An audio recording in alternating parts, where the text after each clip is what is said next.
उष्ण आणि दमट हवामान असलेल्या भागामध्ये प्रामुख्याने आपल्याला जांभळी मृदा ही आढळून येते. आता या मृदेमध्ये आयर्न ऑक्साईड आणि ॲल्युमिनियम ऑक्साईड याचे प्रमाण हे आपल्याला जास्त आढळते आणि ही मृदा मुख्यतः वीट तयार करण्यासाठी आपण वापरतो. आता वीट हा शब्द ग्रीक भाषेमध्ये वीट या शब्दाला आपण ग्रीक भाषेमध्ये लॅटर असे म्हणतो. लॅटराईट या शब्दापासून मृदेला लॅटराईट हा शब्द पडला आहे.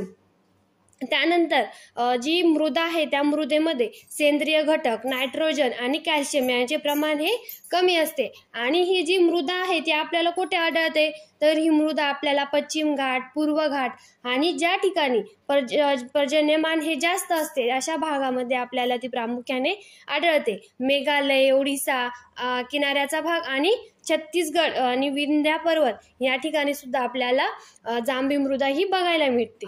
आता आपण बघणार आहोत वाळवंटी मृदा. आता वाळवंटी मृदा म्हणजे काय, तर वाळवंटी मृदेला आपण शुष्क मृदा असेही म्हणू शकतो.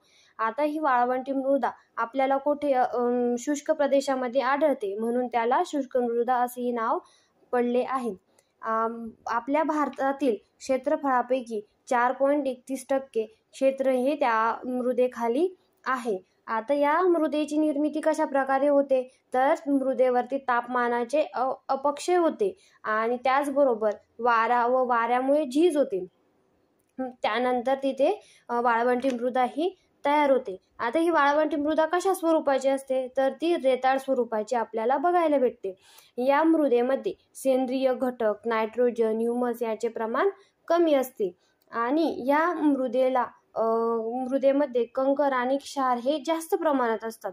क्षार हे जास्त प्रमाणात असल्या कारणाने या मृदेला लाल आणि विटकरीसर रंग हा मिळतो.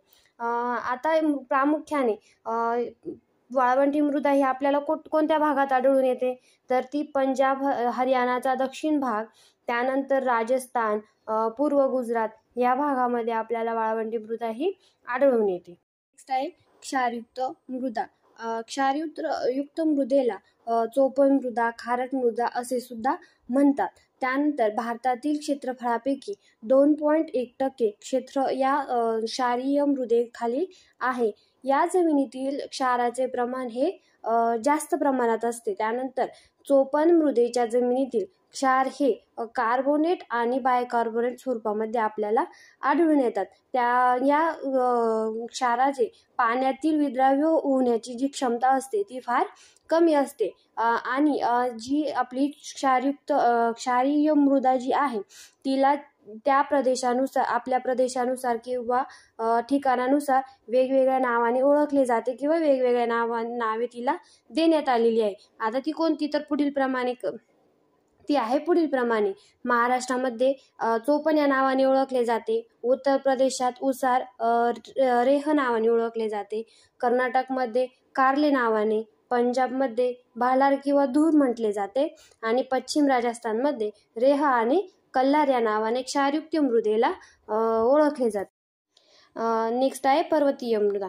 आता ही जी पर्वतीय मृदा आहे ती आपल्याला प्रामुख्याने अपरिपक्व स्वरूपाची आढळून येते आणि त्याला आपण कोणती म्हणतो, परिपक्व मृदा असेही म्हणतो. आता भारतातील क्षेत्रफळामध्ये 8.67% इतके क्षेत्रफळामध्ये ही पर्वतीय मृदा आपल्याला आढळते.